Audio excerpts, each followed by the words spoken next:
যে বছরটি আমার থেকে চলে গিয়েছে, এই বছরটা আমার জন্য খুব বেশি একটা ভালো যায় নাই।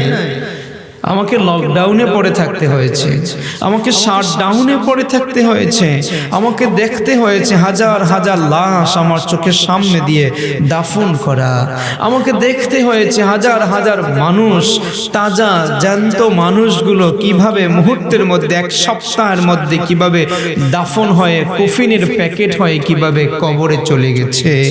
আমরা দেখেছি কত সুস্থ মানুষ, সবল মানুষ, শক্তিশালী মানুষ কিভাবে অসুস্থ হয়ে অক্সিজেনের মাস্ক পরে, মাস্ক থেকেও অক্সিজেনটা টেনে নেওয়ার মতো ক্ষমতা তার ভেতরে নাই।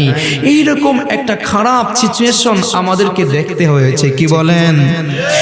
এই এত জঘন্য, এত নগণ্য, এত ভয়ঙ্কর, এত ভীতিকর পরিস্থিতি দেখার পরেও আমরা, আপনি একটু চক্ষু বন্ধ করে দেখেন তো, বিগত বছরটা আপনি কত অন্যায় করেছেন, কত অপরাধ করেছেন, কত অপকর্ম করেছেন, কত পাপ করেছেন। পৃথিবীর কেউ না জানলেও জানে কে? আপনি জানেন আপনি এই পাপটা করেছেন পিছনের বছরটায়। 2021 সাল যদি আপনি স্মৃতিচারণ করেন, জানুয়ারি থেকে ডিসেম্বর মাস পর্যন্ত এই 365 দিনের মধ্যে আপনি দেখবেন বহু অন্যায় আপনি করে ফেলেছেন। প্রিয় সুধী, এই যে অন্যায় আপনি করলেন, এই যে পাপ আপনি করলেন, এই পাপটা মাথায় নিয়েই কিন্তু আপনি নতুন বছরে পদার্পণ করলেন। আসলে পিছনের বছরের পাপটা আপনার মধ্যে থাকবে, আপনার কাঁধে বহন করে করে সব জায়গায় যেতে হবে, নতুন বছরটা শুরু করবেন। আসলে এটা আমরা কেউ চাই না যে পিছনের বছরের পাপ পঙ্কিলতা আমার গায়ে থাকুক, পিছনের বছরের কলিমা আমার গায়ের মধ্যে লেপিত থাকুক, আর এ নিয়ে আমি নতুন বছরটা শুরু করি, ঠিক কিনা? আমরা চাই? আমরা চাই না। এজন্য কি করবেন? আল্লাহর কাছে বেশি বেশি ইস্তেগফার করবেন, আল্লাহর কাছে বেশি বেশি ক্ষমা চাইবেন। আল্লাহ, যে বছরটা তুমি আমার থেকে নিয়েছো, আল্লাহ এই বছরটায় অনেক পাপ করেছি আমি, আল্লাহ আমাকে মাফ করে দাও। এ ভাই, আল্লাহ কি মাফ করতে পারেন না? আল্লাহর কাছে যদি বান্দা মাফ চায়, আল্লাহর কাছে যদি বান্দা ক্ষমা চায়, সবার আগে ওই বান্দাকে মাফ করে দেন কে? আল্লাহ বলেছেন, বান্দা যদি আমাকে একবার ডাকে আমি সাড়া দেই 10 বার। কয়বার সাড়া দেই? সেই মায়ার আল্লাহর কাছে আমরা গুনাহ মাফ চাই না। আমরা আল্লাহর কাছে ক্ষমা চাই না। আমরা আমাদের পাপ থেকে বাঁচার জন্য আকুতি মিনতি করি না বলেই আল্লাহ আমাদেরকে মাফ করে দেন না।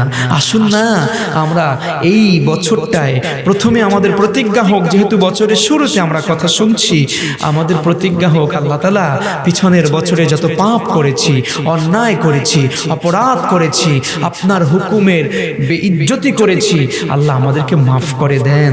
আল্লাহ একদম পিছনের গুনাহগুলো সব মাফ করে দিয়ে আমাদেরকে নতুন বছরটা একদম সুন্দর করে সাজিয়ে দেন, আমাদেরকে মাসুম হিসেবে নতুন বছরে জীবন যাপন করার তৌফিক দেন। আল্লাহুম্মা আমিন। সেই সাথে প্রিয় সুধী, যে অন্যায় একবার করেছি, এই অন্যায় দ্বিতীয়বার করা যাবে? কথা বলেন। মুমিন তো তিনি যিনি অন্যায় একবার করে কিন্তু তওবা করার পরে আর দ্বিতীয়বার ওই অন্যায় করে, আর ফাসিক হচ্ছে তিনি যিনি বারবার তওবা করে, বারবার তওবা ভঙ্গ করে। আপনি কি বুঝতে পেরেছেন পার্থক্যটা? মুমিন তওবার মাধ্যমে তার মর্যাদা বেড়ে যায়, পাপ করেছে কিন্তু পাপ করার পরেও মুমিনের মর্যাদা বেড়ে যায়, কারণ তিনি কি করেছেন? তওবা করেছেন। আর ফাসিক হচ্ছে তারা যারা তওবা করে ভেঙে ফেলে, তওবা করে ভেঙে ফেলে, তওবা করে ভেঙে ফেলে। তখন এই ফাসিকের প্রতি আমার মালিক আল্লাহ গোসা হয়ে যায়, রাগ হয়ে যায়। রে বেকুব, তুই কি আমার সাথে খেলা করছিস? তুই কি আমার সাথে মস্কারি করছিস? আমার সাথে দুষ্টমি করছিস? তুই কি মনে করো না, তুই কি ভাবো না আমি আল্লাহ ধরি না, ধরলে আমি আল্লাহ ধরি না, ধরলে ছাড়ি না। যখন তোকে খপ করে ধরবো, আমার হাত থেকে বেঁচে যাওয়ার মতো কোনো ক্ষমতা তোমার। ইন্না বাতশা রাব্বিকা লাশাদীদ, আমার ধরা বড় শক্ত ধরা। আমি একবার যদি কাউকে ধরি তাকে আর ছাড় দেই না। আমি নমরুদকে ছাড় দিয়েছি, 400 বছর পর্যন্ত রাজত্ব করেছে, রাজত্ব করতে করতে আনাল হক বলেছে, আনা রাব্বুকুমুল আলা বলেছে, আমি তোমাদের প্রধান খোদা বলেছে। আমি ফেরাউনকে ছাড় দিয়েছি, শত শত বছর নিজেকে রব দাবি করেছে, পূজা অর্চনা নিয়েছে, মানুষের সেজদা নিয়েছে, নিজেকে রব বলে পরিচয় দিয়েছে। আমি মালিক আল্লাহ যখন ধরলাম, তখন নমরুদকে একটা ছোট্ট মশা দিয়ে মারলাম, ফেরাউনকে পানির মধ্যে চুবিয়ে মারলাম, ঠিক কি না? ওই মালিকের ক্ষমতা এখন মনে হয় নাই। আল্লাহ মনে হয় বৃদ্ধ হয়ে গেছে, আল্লাহ মনে হয় অবসর নিয়েছে। আমার মালিক আল্লাহ আছেন, আমার মালিক আল্লাহ আছেন। এই জন্য প্রিয় সুধী, ফিরে আসুন। নতুন বছরটা আমরা সাজাবো এমন ভাবে, ন্যাক আমলের প্রতিশ্রুতি দিয়ে, ন্যাক আমল বেশি বেশি করে, তওবা করে, গুনাহমুক্ত একটা বছর যেন আল্লাহ আমাদেরকে দান করেন। আল্লাহুম্মা আমিন। আপনি দেখুন অপসংস্কৃতি কোথায় গিয়ে দাঁড়িয়েছে।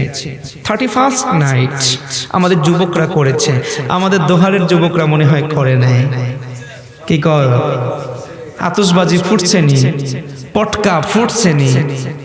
আমরা এখন নিউজ দেখি, মর্মান্তিক করুণ সুর বাজায় আর আতশবাজির শব্দে বাচ্চা একটা মারা গেছে।